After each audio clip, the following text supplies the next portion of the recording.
సమాజంలో ప్రతి ఒక్కరూ ఆత్మసంతృప్తితో ఆనందమయ జీవితం గడపాలని నగర పోలీస్ కమిషనర్ శంకబ్రత బాగ్చి పిలుపునిచ్చారు. మంగళవారం డాబా గార్డెన్స్ విజయ్ ప్రెస్ క్లబ్లో ప్రజాపిత బ్రహ్మకుమారీస్ ఈశ్వరీయ విశ్వవిద్యాలయం ఆధ్వర్యంలో క్రిస్మస్ నూతన సంవత్సర వేడుకలను ఘనంగా నిర్వహించారు. ఈ కార్యక్రమంలో ముఖ్య అతిథిగా పాల్గొన్న సిపి బాగ్చి మాట్లాడుతూ ప్రతిరోజు ప్రతి ఒక్కరూ ఏదో ఒక సేవా కార్యక్రమం నిర్వహించాలని అన్నారు. అది ధనంతోనే ముడిపడాల్సిన అవసరం లేదని, ఏ రూపంలోనైనా మన ద్వారా మరొకరికి సహాయం అందించవచ్చని అన్నారు. ఈ సందర్భంగా క్రిస్మస్ కేక్ను అతిథుల చేతుల మీదుగా కట్ చేసి 2025 నూతన సంవత్సర క్యాలెండర్ను ఘనంగా ఆవిష్కరించారు. అతిథులు, జర్నలిస్టులు, బ్రహ్మకుమారీస్ ఒకరికొకరు క్రిస్మస్ నూతన సంవత్సరం శుభాకాంక్షలు తెలియజేసుకున్నారు. మరిన్ని విషయాలు మీడియాతో మాట్లాడారు. గౌరవ అతిథిగా వచ్చినటువంటి శ్రీ రాంబాబు గారు కూడా వస్తారు. అలాగే గంట్ల శ్రీనిబాబు గారు, నాగరాజ్ పట్నాయక్ గారు కూడా వచ్చి ఈ సభా వేదికను అలంకరించిన తర్వాత మనము అందరికీ కూడా తిలకమించి సత్కారం చేసి వెంటనే న్యూ ఇయర్కి సంబంధించినటువంటి విశేషాలు మా అందరికీ కూడా మీడియా సోదరులందరికీ తెలియజేసిన తర్వాత, మీడియా సోదరులందరికీ కూడా తిలకమించిన తర్వాత వాళ్ళకి ఒక కీ చైన్, ఒక క్యాలెండర్, న్యూ ఇయర్ క్యాలెండర్ ఇవ్వడం జరుగుతుంది. ఈ క్యాలెండర్ అన్ని క్యాలెండర్ లాంటిది కాదు. ఇందులో మీరు మరి స్పిరిచువల్ యూనివర్సిటీలో మీరు ఎప్పుడు రావడం లేదు. ఆ యూనివర్సిటీలో చెప్పేటువంటి విషయాలన్నీ కూడా ఈ స్పిరిచువల్ క్యాలెండర్లో చాలా మూలమైనటువంటి విలువలన్నీ కూడా అందులో ముద్రించబడ్డాయి. కాబట్టి ఈరోజు అంటే క్యాలెండర్ ఫ్యాషన్ పోయింది. ఈరోజు ఎక్కడ క్యాలెండర్లో గోడలకు తగిలించట్లేదు, మేకులు పట్టనివ్వట్లేదు అద్దిళ్లలో వాళ్ళు. అయితే క్యాలెండర్ అనేది. స్వాగతం. ఈరోజు మన జర్నలిస్టులందరి సోదరుల కోసం హెచ్పి కోన్లీ బ్రహ్మకుమారీశ్వరీయ విశ్వవిద్యాలయం మెడిటేషన్ సెంటర్ అక్కయ్యమ్మ గారు ఇన్ఛార్జ్ ఆవిడ విశాఖపట్నంలో అనేక సేవా కార్యక్రమాలు చేస్తూ జర్నలిస్టులతో మమేకమై వైజాగ్ జర్నలిస్ట్ ఫోరంతో కూడా అనేక కార్యక్రమాలు ఆమె నిర్వహించడం జరిగింది. ఈరోజు మనందరి కోసం బ్రహ్మకుమారీస్ బ్లెస్సింగ్స్ ఇవ్వడం కోసం ప్రతి సంవత్సరం లాగే ఈ సంవత్సరం కూడా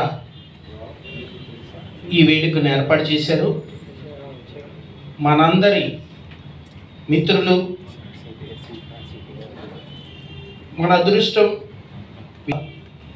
వెస్ట్ బెంగాల్ అంటేనే తెలుసు మనందరికీ, ఎడ్యుకేషన్, ప్లానింగ్, చక్కని స్నేహ సంబంధాలతో ఫలితాలు ఎలా రావాలి అనేది గంగూలీ నుంచి రవీంద్రనాథ్ ఠాగూర్ వరకు మనందరినీ చూసాం. మహామేధావులు ఉండే ప్రాంతం ఏదంటే వెస్ట్ బెంగాల్. అటువంటి ప్రాంతానికి చెందినటువంటి మన సిపి గారు మన జర్నలిస్టులందరి కోసం గతంలో కూడా 2-3 కార్యక్రమాల్లో పాల్గొని ఆయన బ్లెస్సింగ్స్, ఆయన గ్రీటింగ్స్ ఇవ్వడం జరిగింది. ఫ్రెండ్లీ పోలీస్ అనేది గతంలో అనేక సార్లు మనం చూసాం. టిటి నాయక్ గారు ఉన్నప్పటి నుంచి కూడా మనం అందరం కలిసి పనిచేసాం. ఇప్పుడు సిపి గారు ఫ్రెండ్లీ పోలీస్ అంటే ఏంటి అనేది చూపిస్తూ సింపుల్ సిటీని మెయింటైన్ చేస్తూ జర్నలిస్టులు అటు ప్రజలకి ఇబ్బంది లేకుండా చాలా చక్కగా కోఆర్డినేషన్ అనేది బయటకు కనబడకుండా ఫలితాలు బయటకు కనిపించేటట్టు చేస్తున్నందుకు గట్టిగా క్లాప్స్ కొట్టి వారికి ముందుగా వెల్కమ్ చెప్తున్నాం. ఈరోజు కార్యక్రమానికి వైద్య రంగంలోనే ఒక చారిత్రాత్మకమైనటువంటి హాస్పిటల్గా విమ్స్ పేరు పొందింది. అటువంటి విమ్స్లో అనేక మంది సుబ్బారావు గారు లాంటి పెద్ద పెద్దలందరూ కూడా పనిచేస్తూ కరోనా టైంలో ఎలాంటి సేవలు అందించారో మనందరికీ తెలుసు. లక్షలాది రూపాయలు, లక్షలు ఖర్చు పెట్టినా సరే సీట్లు దొరక్క, వైద్యం దొరకని సమయంలో మేమున్నామంటూ గవర్నమెంట్ తరఫున భరోసా ఇచ్చి ఎంతోమందికి ప్రాణాలు వాళ్ళు అర్పించారు. ప్రాణాల కోసం వాళ్ళు త్యాగాలు చేశారు. అటువంటి హాస్పిటల్కి మీడియా తరఫున మీడియా వాళ్ళు ఎవరైనా సరే సజెస్ట్ చేసి, సార్ పలానా వాళ్ళు పేదవాళ్ళు, వాళ్ళకి మీరు సర్వీస్ చేయాలి, హెల్ప్ చేయాలంటే ఆయన దగ్గర సర్వీస్ లేకపోయినా సరే వేరే డాక్టర్ని తర్వాత టెక్నాలజీని ఉపయోగించి కూడా మన రాంబాబు గారు డైరెక్టర్గా వారికి సేవలు అందిస్తున్నారు. అలాగే ఎక్కడైనా సరే మన సిపి గారు అనేక సందర్భాల్లో మనం చూసాం, ఎక్కడైనా ఏదైనా చిన్న ఇన్సిడెంట్ జరిగితే ఆయనే డైరెక్ట్ అయ్యి కొన్ని పరిష్కరించినవి అనేకం మనం న్యూస్లో మనం రాసాం. అలాగే రాంబాబు గారు కూడా ఎక్కడైనా ఎవరైనా జర్నలిస్ట్ చిన్న మెసేజ్ పెడితే వెంటనే వాళ్ళ యూనిట్ని పంపించి వాళ్ళకి సర్వీస్ చేసి క్లియర్ అయిపోయిందని చెప్పి మళ్ళీ మన గ్రూప్లో ఆ మెసేజ్ వచ్చేటట్టు చేస్తున్నారు. రాంబాబు గారిని గౌరవ అతిథిగా వేదికపైకి రావాల్సిందిగా కోరుతున్నాం. థ్యాంక్ యూ సార్ రాంబాబు గారు. అలాగే గంటల శ్రీనిబాబు గారు వైజాగ్ జర్నలిస్ట్ ఫోరంలో సుదీర్ఘంగా ప్రెసిడెంట్గా ఉండి జాతీయ అంతర్జాతీయ స్థాయి క్రికెట్ పోటీలు కానీ జర్నలిస్టులు క్రికెట్ పోటీలు అలాగే అవార్డ్స్ ఫంక్షన్స్ అనేకం నిర్వహించినటువంటి వ్యక్తి. సింహాచలం దేవస్థానంకి అతనికి అప్పన్న అంటే బాగా ఇష్టం. సింహాద్రి అప్పన్న అంటే ఎక్కడైతే పుట్టాడో ఎక్కడ పెరిగాడో అదే స్వామి ఆశీస్సులతో ఆ దేవాలయానికి ట్రస్ట్ బోర్డు మెంబర్గా గవర్నమెంట్ అప్పుడు నిర్వహించడం జరిగింది. అనేక సేవలు అందించి ఆధ్యాత్మికంగా సింహాచలం కానీ కనకమహాలక్ష్మి కానీ అటువంటి దేవాలయాల్లో అనేక కార్యక్రమాలు చేస్తుంటాడు. Senior journalist, Andhra Prabha bureau chief, రాష్ట్ర ప్రభుత్వంతో అనేక అవార్డులు అందుకున్నాడు ఉత్తమ జర్నలిస్ట్గా. వారిని కూడా ఈరోజు గౌరవ అతిథిగా విచ్చేయవలసిందిగా కోరుతున్నాం. తెలుసు మన జర్నలిస్టుల గురించి, జర్నలిస్టులు అంటే ఆదాయం లేని వర్గం సార్. మీకు తెలుసు గతంలో జర్నలిస్టులు అంటే లిమిటెడ్గా ఉండేవారు, కానీ ఇప్పుడు జర్నలిస్టులు అంటే చాలా మేము చెప్పుకోలేని పరిస్థితి. అక్కేమ్ గారు న్యూ ఇయర్ సెలబ్రేషన్స్ మాకు చేస్తున్నారే కానీ వీఆర్ నాట్ హ్యాపీ. మీకు తెలుసు జర్నలిస్టుల పరిస్థితి అంతా కూడా క్వశ్చన్ మార్క్లో ఉంది. మీలాంటి వాళ్ళు అందరూ అర్థం చేసుకొని జర్నలిస్టుల వైపు ఆలోచించి కలెక్టర్ గారు కూడా మన మెడికల్ క్యాంప్, అద్భుతమైన మెడికల్ క్యాంప్ పెట్టారు. ఆ మెడికల్ క్యాంప్ ద్వారా ఎంతోమందికి కొన్ని ఆ పరీక్షల ద్వారా బయటపడితే దానికి డబ్బులు లేకపోతే రకరకాల సోర్సెస్లో మనం దాన్ని కమిట్ అవ్వడం జరిగింది. ఆ సందర్భంలోనే మా రాంబాబు గారు కూడా ఫ్రీగా కొంతమందికి సర్వీస్ చేశారు. చాలా కష్టమైన సర్వీసెస్ కూడా పాపం ఆయన చేశారు. వారికి ఈ సందర్భంగా ధన్యవాదాలు. యాజమాన్యాల నుంచి జీతాలు ఉండవు, మీడియా పెరిగిపోయింది, యూట్యూబ్లు పెరిగిపోయాయి, యూట్యూబ్కి ఆదాయం ఉండదు. మనం టార్గెట్స్ ఉంటాయి, టార్గెట్స్ ఫిల్ చేయకపోతే పని చేయలేకపోతే మనం బయట వేరే పెట్టుకొని పట్నాయక్ టైమ్సో లేకపోతే అకేఎం టైమ్సో లేకపోతే బాచీ టైమ్సో ఇలా పెట్టుకోవాల్సి వస్తుంది. దానికి ఎవరు ప్రోత్సహించరు. తిరుగుతుంటాం, ఇంట్లో ఉంటే ఖాళీగా ఉన్నాం అనుకుంటారు, బయటికి వెళ్ళకపోతే ఇదేంటి పిల్లలు కూడా అడుగుతారు ఏం చేస్తున్నారని. ఫీజులు కట్టకపోతే నిలబెట్టుస్తారు. మీ డాడీ జర్నలిస్టు, ఫీజు కట్టకపోతే ఎలా అడుగుతారు. ఇవన్నీ ఎవరికి మనం చెప్పుకోలేని పరిస్థితులు. అందరూ న్యూ ఇయర్ సెలబ్రేషన్స్ చాలా గ్రాండ్గా అలాగే చేసుకోవచ్చు. జర్నలిస్టులు ఏం చేసుకుంటాం, మంచి టచ్ చేసుకుంటాం, మంచి బాగా తయారవుతాం. బట్ మన పరిస్థితులు మన బాధలు ఎవరికి చెప్పుకోలేము. అలాంటి మాటలు వినే ఒక వ్యక్తిగా మేము విన్నాం కాబట్టి మీ ఎదురుగా చెప్తున్నాం సార్. మా ఫ్యామిలీ మెంబర్గా మీకు చెప్తున్నాం. ఎక్కడైనా ఏదైనా ఒక సిపి గారు మాకు తెలుసండి అన్నాం అనుకోండి, సిఏ గారు ఎక్కడైనా పట్టుకొని నీ లైసెన్స్ అయితే నీకు హెల్మెట్ ఏదైనా అంటే సార్ కొంచెం జర్నలిస్ట్ అయితే నైన్ కరెక్ట్ ఫోటో తీస్తారు. ఇక్కడ చిన్న ఆర్గ్యుమెంట్ అవుద్ది, అది చాలా పెద్ద సీరియస్ కావచ్చు. వీడి ప్రెస్టేజ్ తగ్గడం డ్యూటీ మారడం, ఇలాంటివన్నీ చాలా ఉంటాయి. ఇలాంటివి మేము చెప్పుకోలేము. జర్నలిస్టులు అంటే కొంతమందికి కోపం రావడానికి కారణం ఇలాంటి ఇన్సిడెంట్లు ఉంటాయి. వాళ్ళది తప్పు కాదు, మా వాళ్ళకి జోబులు డబ్బులు ఉండవు. ఎలా ఇలాంటి పరిస్థితులు కొంతమందికి చెప్పుకోగలం, కొంతమందికి చెప్పుకోలేము. కలెక్టర్ గారికి అయితే మేము చెప్పుకుంటాం, కొంచెం సిపి గారికి కూడా చెప్పుకోవాలి, ఫ్యామిలీ మెంబర్ కాబట్టి. దట్టు ప్రేమకి, అభిమానానికి, సహాయానికి వెస్ట్ బెంగాల్ పీపుల్ ముందుంటారు. అది నాకు తెలుసు.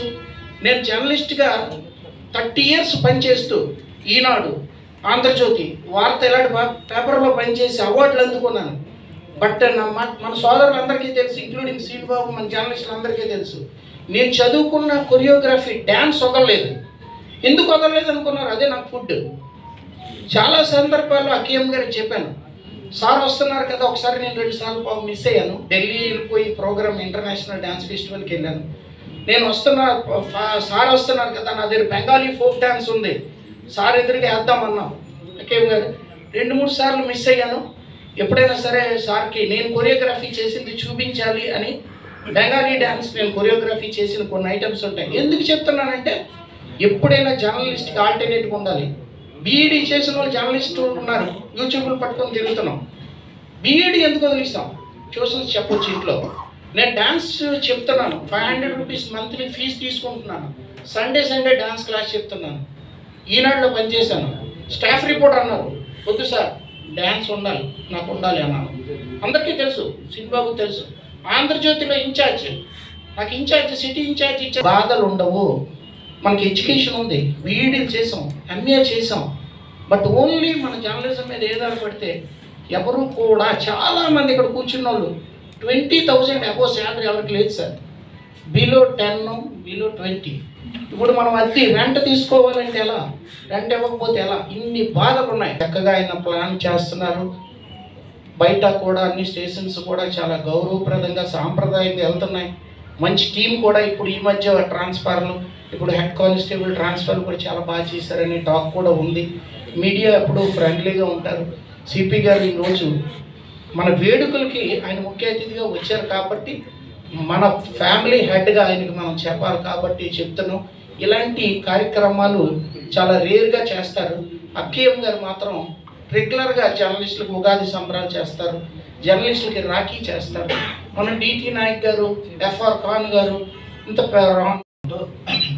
ప్రజాపిత బ్రహ్మకుమారి ఈశ్వరీయ విశ్వవిద్యాలయం 2025 నూతన సంవత్సర వేడుకలకు ముఖ్య అతిథిగా విచ్చేసినటువంటి మన రాంబాబు గారికి, అదేవిధంగా మరి నేటి కార్యక్రమ సంకల్పకులు ప్రజాపిత బ్రహ్మకుమారి ఈశ్వరీయ విశ్వవిద్యాలయం రమక్కయ్య గారు, వాళ్ళకి చెందిన వివిధ సంఘాల ప్రతినిధులకు కూడా ప్రత్యేకంగా పేరున ఆహ్వానం పలుకుంటూ మరి ప్రతి ఏటా కూడా జర్నలిస్టులతో కలిసి ప్రజాపిత బ్రహ్మకుమారి ఈశ్వరీయ విశ్వవిద్యాలయం అనేక పండుగలు నిర్వహించుకోవడం ఆనవాయితీగా వస్తుంది. అందులో ఉగాది సంబరాలు కానీ, రక్షాబంధన వేడుకలు కానీ, ఇలా ప్రతి పండుగను కూడా జర్నలిస్ట్ మిత్రులతోనే ప్రారంభించడం రామక్కయ్య గారు ఇలా ఆనవాయితీగా కొనసాగిస్తున్నారు. మరి అందులో మనం కూడా అనేక దశాబ్దాలుగా భాగస్వాములు అవుతూ వస్తున్నాం. ప్రత్యేకంగా వారు చేపట్టే సంకల్పం అంతా కూడా మౌంటాబు కేంద్రంగా చేసేది ఏదైనా సరే అంతా కూడా ప్రపంచం అంతా కూడా శాంతిమయంగా ఉండాలి, అందరూ బాగుండాలి, అందులో నేను ఉండాలని ఒక మంచి సంకల్పంతో చేస్తున్నాను. మరి అదేవిధంగా రమక్కయ్య గారు చెప్పినట్లు 2 పర్యాయాలు సింహాచలం దేవస్థానం ధర్మకర్తగా, 6 సార్లు ప్రత్యేక ఆహ్వానితుడిగా సేవలు అందించాను నేను. అలాగే ఆంధ్రప్రదేశ్ బ్యూరో చీఫ్ బ్యూరో చీఫ్గా కూడా సుదీర్ఘకాలం నుంచి కొనసాగుతున్నాను. మరి ఈ మధ్యకాలంలో మనం చూసాం, మరి కమిషనర్ గారు వచ్చిన తర్వాత ఫ్రెండ్లీ పోలీసింగ్ అనే పేరుతో ప్రత్యేకంగా పోలీసు వసతి గృహ సముదాయాలు పరిశీలించడం కానీ, అలాగే వారికి ఉంటూ, అలాగే ప్రతి ఎక్కడ ఏమున్నా జరిగినా సరే స్పాట్లో అడ్మిట్ అవ్వడం, ఎలాగైనా రోడ్డు ప్రమాదాలు ఎవరైనా గాయపడితే వెంటనే ఆయన దగ్గరుండి తీసుకెళ్ళడం కూడా, ఇవన్నీ కూడా మనం ప్రత్యేకంగా పర్యవేక్షంగా కూడా మనం ప్రసార మాధ్యమాల్లో చూస్తున్నాం. అలాగే ప్రతి కార్యక్రమానికి కూడా ఏ కార్యక్రమం అయినా సరే అది చిన్న కార్యక్రమం పెద్ద కార్యక్రమాన్ని ఆలోచించకుండా ఎవరైనా ఇన్వైట్ చేశారంటే సిపి గారు ప్రతి కార్యక్రమానికి కూడా అటెండ్ అవ్వడం మనం ప్రత్యక్షంగా చూస్తున్నాం. అది చాలా మంచి సాంప్రదాయం. మనం వెళ్ళిన తర్వాత తెలుస్తుంది అది పెద్ద కార్యక్రమం చిన్న కార్యక్రమం అనేది.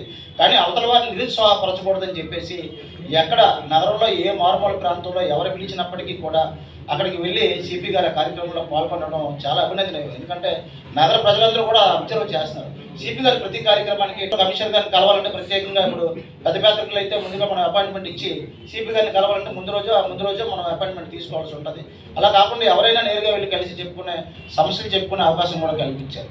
మరి అటువంటి సిపి గారికి మనందరి తరపున బ్రహ్మకుమారి ఈశ్వరీయ విశ్వవిద్యాలయం తరపున కూడా 2025 నూతన సంవత్సర శుభాకాంక్షల సందర్భంగా తెలియజేసుకుంటూ, మరి మన అందరికీ తెలుసు చిరకాల మిత్రులు రాంబాబు గారు కోవిడ్లో మనం ఆయన 10 బెడ్లు ఇవ్వాలని చెప్పేసి మనం ఆయనతో గొడవపడి తీసుకున్నాం. చాలామంది జర్నలిస్టులని ఆయన బ్రతికిచ్చారు కూడా ప్రత్యేకంగా. ఎందుకంటే నర్సీపట్నం నుంచి వచ్చిన జర్నలిస్టులు కానీ, లేకపోతే ఎలమంచి నుంచి వచ్చిన జర్నలిస్టులు కానీ డాక్టర్ గారికి రిక్వెస్ట్ చేస్తే మన కోవిడ్లో ప్రతిరోజు కూడా 5 బెడ్లైనా కనీసం 2-3 బెడ్లైనా ఇచ్చేవారు. ఈ సంవత్సరం ముగిసిపోతుంది, కొత్త సంవత్సరం 2025 రాబోతుంది. సందర్భంగా అడ్వాన్స్ హ్యాపీ న్యూ ఇయర్ అందరికీ, నూతన సంవత్సర శుభాకాంక్షలు అందరికీ తెలియజేస్తున్నాం. నూతన సంవత్సరంలో మనం ఏం చేద్దాం అది మనం ఆలోచించాలి. నా అభిప్రాయం 2 ఇష్యూస్. ఒకటి పట్నాయక్ గారి ప్రసంగం నేను చాలా శ్రద్ధగా విన్నాము.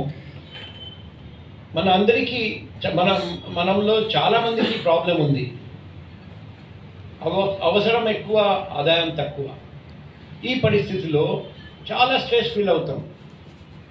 ఈ పరిస్థితి ఎదుర్కోవాలంటే ఎలా? 2 మార్గాలు, 2 చేయాలి. ఒకటి ఆదాయం పెంచడం, రెండోది మనశ్శాంతి వచ్చేటట్టు ప్రజాపిత బ్రహ్మకుమారి నుండి ధ్యానం నేర్చుకొని, మెడిటేషన్ నేర్చుకొని, రెగ్యులర్గా ధ్యానం చేయడం, ఆత్మహత్యగా నేర్చుకొని ఆ మార్గం ఫాలో చేయడం. ఆదాయం ఎలా పెంచాలి అది కూడా మనం ఆలోచించాలి. అనుకోండి, పట్నాయక్ గారికి డ్యాన్స్ అంటే, కొరియోగ్రఫీ అంటే ఇష్టం. ఆయన ఆ ప్యాషన్ పర్సూ చేసి ఆదాయం పెంచుతున్నారండి. అదే మాదిరిగా ప్రతి జర్నలిస్ట్ ఆలోచించాలి, నాకు ఏది ఇష్టం అనుకోండి, బాగా తీయగా మాట్లాడి మేము ఐటమ్స్ అమ్మగలుగుతాం. అయితే ఒక ఎంటర్ప్రినర్షిప్ చేసుకొని, ఒక లోన్ తీసుకొని, ఒక చోట ఒక బిజినెస్ పెట్టుకొని సైడ్ బిజినెస్గా అది కూడా చూడాలి. ఏ బిజినెస్ పెట్టాలంటే ఆ ఏరియాలో డిమాండ్ ఉంది కానీ సప్లై లేదు. అటువంటి కరెక్ట్గా సెలెక్ట్ చేసుకుంటే ఆ బిజినెస్కి మీకు సక్సెస్ వస్తుంది. లేకపోతే అరే వాళ్ళు కూడా ఈ బిజినెస్ పెట్టారు, నేను కూడా ఈ బిజినెస్ పెట్టాను, లాభం లేదు. ఎందుకంటే అక్కడ డిమాండ్ లేకపోతే మీరు సప్లై ఇచ్చినా వేస్ట్, మీ బిజినెస్ ఫెయిల్ అయిపోతుంది. కాబట్టి బిజినెస్ పెట్టాలంటే చాలా జాగ్రత్తగా ఆలోచించి, కావాలంటే ఎక్స్పర్ట్ నుండి అడ్వైస్ తీసుకొని తర్వాత పెట్టండి. సిమిలర్గా అనుకోండి, ఈరోజు ఇంటర్నెట్లో చాలా కోర్సెస్ ఉన్నాయి. అందులో మీకు ఇష్టమైన కోర్స్ అన్నీ చాలా ఉచితంగా వస్తాయి. ఆ కోర్స్ నేర్చుకొని మీ ఫ్రీ టైంలో కోర్స్ నేర్చుకొని అనుకోండి, ఒక ఫారిన్ లాంగ్వేజ్ నేర్చుకొని, లేకపోతే ఇంకొక సబ్జెక్ట్ మీరు బీఎడ్ చేశారండి, లేకపోతే ఎంఏ చేశారండి, ఇంకొక అడిషనల్ సబ్జెక్ట్ నేర్చుకొని తర్వాత ప్రొఫెసర్గా లేకపోతే లెక్చరర్గా, మన దగ్గర చాలా కాలేజెస్ ఉన్నాయి, చాలా యూనివర్సిటీస్ ఉన్నాయి.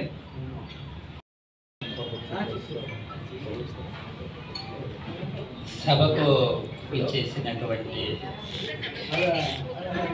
జర్నలిస్టు మిత్రులందరికీ ముందుగా నా ఆహ్వానము, మరియు సభకు ఆహ్వానించినటువంటి బ్రహ్మకుమారి ఆర్గనైజర్స్కి నా కృతజ్ఞతలు, మరియు ఈ సభకు ముఖ్య అతిథిగా విచ్చేసినటువంటి డాక్టర్ శంకబ్రత బక్షి గారికి, మరియు గంట్ల శ్రీనిబాబు గారికి, మరియు పట్నాయక్ గారికి, మిగతా మిత్రులందరికీ నా స్వాగతం. ఇటువంటి ఒక ముఖ్యమైనటువంటి సదస్సు వీరు కొన్ని రోజులు తరబడి చేస్తూ ఉంటారు. ఒక 10 నిమిషాల్లో, అరగంటలో చేసేటటువంటి సదస్సు కాదు ఇది. కానీ కావచ్చు, సైకియాట్రిక్ కౌన్సిలింగ్ కావచ్చు, మనకి స్వాతంత్రం వచ్చే ముందు 10 సంవత్సరాల ముందు, అనగా 1937లోనే దాదా కృపలాని గారి ద్వారా ఇది స్థాపించబడింది. వారిని వీరు మహాబ్రహ్మగా అంటారు. సో దీని యొక్క ముఖ్య ఉద్దేశము రాజయోగ అనే ఒక పదాన్ని వాడి మన మెడిటేషన్ నాలెడ్జ్ని సామాజికంగా ఎలా అభివృద్ధి చెందించాలి, చిన్నతనం నుంచే చిన్నపిల్లల లోపల వారి యొక్క క్యారెక్టర్ని ఎలా మార్చాలి అన్నదానికి ముఖ్యంగా వీరు తీసుకున్న 4 principles: soul awareness, supreme God, soul and virtual thinking and service and humanity. These are the 4 main principles of the Brahma Kumaris.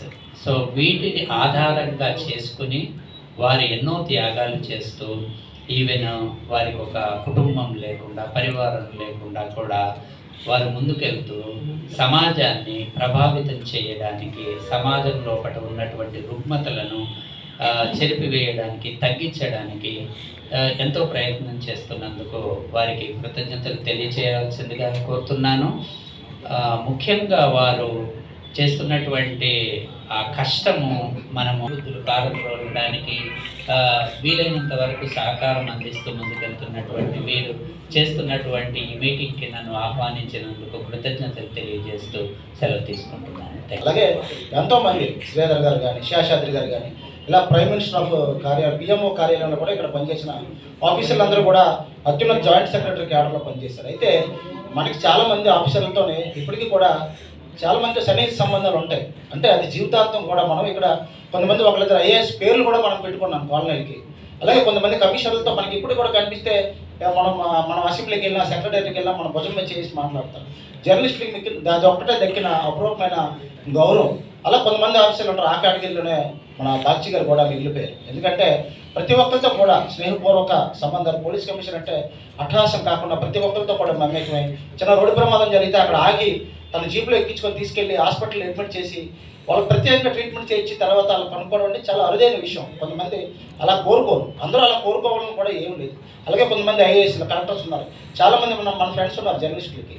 అలా ఏంటంటే కొంతమంది ఆఫీసర్లు మన జర్నలిస్టులతో మమేకం అవుతారు. వాళ్ళు బాక్షి గారు కూడా అత్యుత్తమంగా సేవలు అందించి విశాఖపట్నం ప్రజలందరి మనంలో కూడా పొందిన వ్యక్తిగా నిలిచారు. చిన్న కార్యక్రమం ఎంత చెప్పినట్టు చిన్న కార్యక్రమం పెద్ద కార్యక్రమం కాకుండా అందరితోనే మమేకం అవడమే ప్రధానంగా ఏ ఆఫీసర్ అయినా సరే కోరుకున్నది. మనం ఇప్పుడు చాలామంది గతంకి ఇప్పటికీ కొన్ని భిన్నమైన మార్పులు చూస్తున్నాం. చాలామంది యంగ్ ఆఫీసర్స్ మనలోనే చిన్న బాగా చదువుకున్న వాళ్ళు డైరెక్ట్గా ఐఏఎస్లు అవుతున్నారు. వాళ్ళు మీరు చూస్తున్నారు ఏజెన్సీల్లో కొండలు ఎక్కడం, మారుమూల ప్రాంతాలకు వెళ్ళడం, నైట్ స్టే చేయడం,